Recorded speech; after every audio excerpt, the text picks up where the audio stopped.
If you've ever thought to yourself, I just need a killer serve, or I just need more variation, you're not alone. But here's the truth.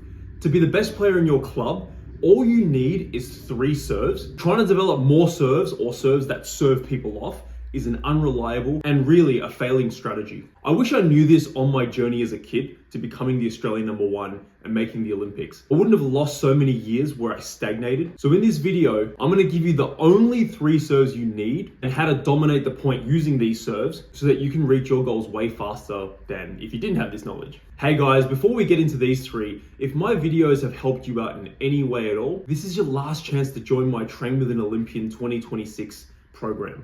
Applications close very soon and spots are filling fast. If you've been telling yourself you'll take your table tennis to the next level someday, don't let another year pass by where you stagnate or improve very little.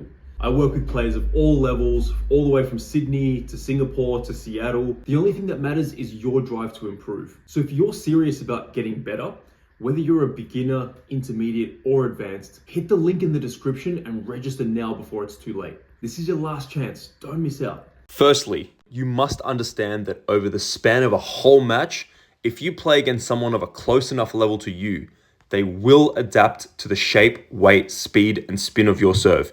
That's why trying to develop serves that win you instant points is too difficult to keep repeating.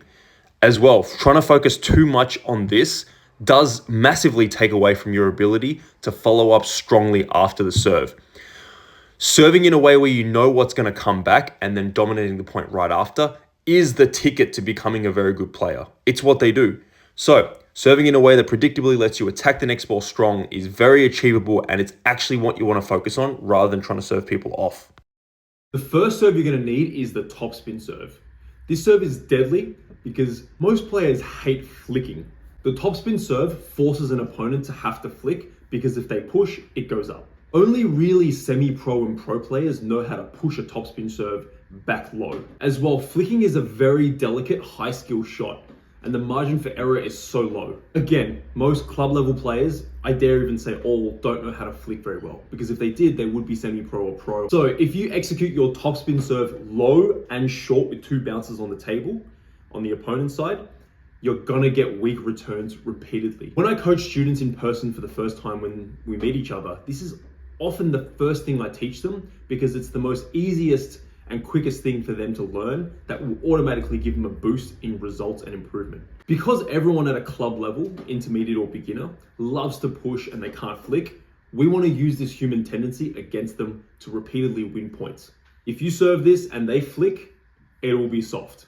It'll either be a push that goes up high or it will be a flip that is soft and you can attack the next ball very strong. After you execute a good topspin serve short, this is what you do. You step out for a flip because a flip is always going to come faster than a chop or a push would if given the same effort. Now, sure, a backspin ball can be nasty, but it's never going to be quicker than a flip, than a topspin ball or no spin ball. So you need to step out in preparation for this ball to come forward at you. It's always easier to step in if a ball is shorter than you expect than the opposite way around where you're very close to the table, too close, and then you have to come out suddenly on a deep ball. The second thing you want to do after this serve is wait on your backhand rather than just waiting here, because you don't know if they're going to flip backhand, middle, or forehand. And going from here to here, it's always going to be easier than going from the forehand to the backhand. And the last thing you want to do is really watch carefully their contact and what they do the moment they strike and play the receive. Because that action, their body language, the strike, it will give you all the information you need to know exactly what receive you're getting and then obviously how to deal with it. So the key here is to serve well because it will make the third ball easier. Keeping the serve low and short with successful topspin. This needs to be topspin for it to work. If you do this right and you can do the next attack well, your opponents will 100% feel a lot of pressure. And because they feel this real pressure, they'll start to give you a lot of cheap and free points on the receive. We see a lot of pros actually serve this and other pros also making easy receive mistakes with this exact play. Now, a lot of club level players see that and they think, oh man, I just need to develop this killer serve that this pro has. Not realizing that it's not the serve or the spin that's causing the mistake. It's the pressure of knowing what they're going to do on the next ball. That is what's causing the receive mistake. So don't be misled. Don't think, oh, because you see that, you have to now develop a serve that serves someone off. It's unrealistic. Pros are not trying to serve each other off. They're trying to set up for the next attack. If they serve someone off, it's a bonus. The second serve you're gonna need is the backspin serve. Sometimes you'll just be super nervous, and the cons of a topspin serve is that it's hard to keep short and low because it's got so much kick. Backspin serve and following up after this ball is gonna save you. So the thing is, many players think they're serving backspin, but truthfully they're not. Upon contact, they're about to strike under it, and then they close their racket because that way they won't hit the edge of their racket and it's safe. But the result of this is they're getting very little, or quite literally, no backspin at all. A lot of errors happen from these exact same people. When they serve no spin, they allow the opponent to actually push back with very little backspin because the serve was no spin, and they hit their first topspin out, right? If this is you listening to this, you need to start being able to do this. Successfully cut under the ball and get heavy backspin. If you serve heavy backspin, they actually cannot get the ball back without slicing under it, which by physics definition means that they have to give you some backspin back, which is good for you because you get to load the next ball up with heavy topspin. It's harder to do this when they're allowed to just dunk it back empty. Very hard to load it back. You can, but this is an advanced skill. So to keep it simple, make sure you get heavy backspin. Keep it low and short with 2 bounces ideally, but this is gonna be easier to do it than on the topspin serve. They push back with backspin, and you get to, whether you're with your backhand or your forehand, open up strong, and you're almost always gonna win the point, as long as you get heavy topspin, right? This needs to be a good, strong topspin for it to work. A lot of people, when I first started teaching this, they would say, oh, Hemming, this thing didn't work.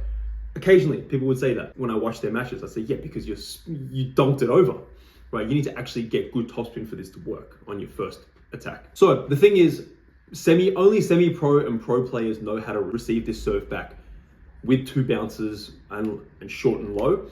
Non-pros don't know how to push this ball back so that you can't attack. So we want to capitalize on this human tendency.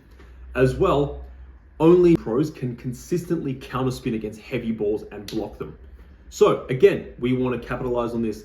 Get ideally the first heavy spin straight to their forehand, because the consistency rate that non-pros have counterspinning against heavy spin balls is extremely low. You'll see in this clip, this person here is just repeatedly missing this ball for me. Serve number 3 that you need, which is the long and fast serve to the opponent's backhand.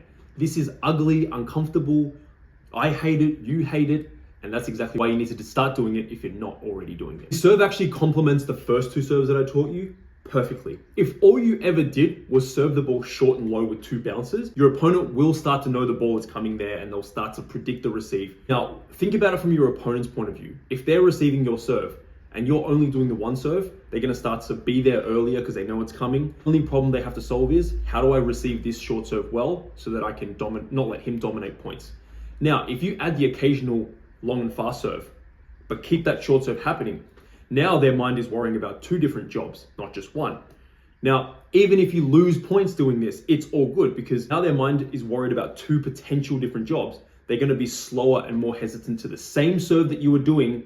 And here's the beauty. You weren't even changing anything you were doing about the short serve. But because they're half a second or a millisecond later to the same serve, their receive quality is gonna drop even more. Always make sure you're doing this serve, and you just have to be using it on occasion. But again, if someone doesn't like it, I would ramp up how much I use it even more. To execute this serve, hit the serve as close as you can to the baseline because this serve has a lot of momentum. If you hit it close to the net like a short backspin serve, it's gonna go in the net. You need to hit it, aim for the baseline as hard as you can, and it's gonna float like rocks on a river. The second thing is to turn your body and hit the ball as low as possible.